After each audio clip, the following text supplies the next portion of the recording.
परी बनी चुड़ैल। बादलों के बीच एक परी लोग था।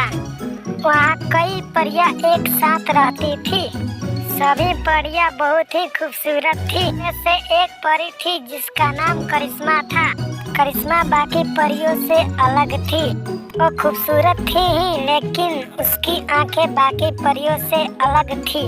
उसकी आंखें बड़ी बड़ी और बिल्ली की तरह भूरी थी। अपनी इसी बात पर करिश्मा को काफी घमंड था। आए दिन परी लोग में करिश्मा किसी न किसी से झगड़ लेती। उसकी इसी हरकत से परियों के रानी उससे मिलने आई। रानी ने उससे सबसे अकड़ कर बात करने से मना किया।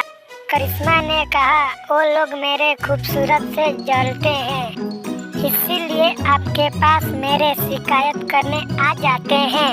उसकी यह बात रानी परी को हजम नहीं हो रही थी कि ये सबसे इतनी खूबसूरत कैसे हो सकती है।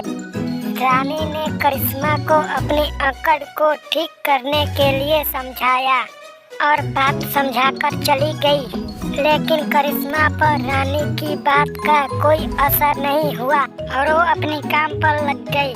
कुछ दिन के बाद रानी परी का जन्मदिन आ गया।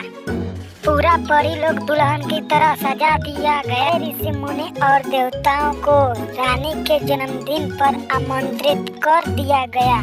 सारे ऋषि मुनि भोजन ग्रहण करने के लिए बैठ गए। भोजन करते करते एक ऋषि को प्यास लगी। उन्होंने करिश्मा की तरफ इशारा किया और पानी लाने के लिए आग्रह किया। ऋषि के बात सुन करिश्मा को बहुत ही गुस्सा आया। वह सबके सामने चिल्लाकर ऋषि को कहा, मैं तुमको नौकरानी दिखाई देती हूँ। करिश्मा की बात सुन ऋषि ने अपमान समझ बैठे। भोजन पर बैठे सारे ऋषियों को इशारा किया और बोले, कन्या, तुम हम सब ऋषियों का अपमान किया है। जा, मैं तुझे श्राप देता हूँ। तुम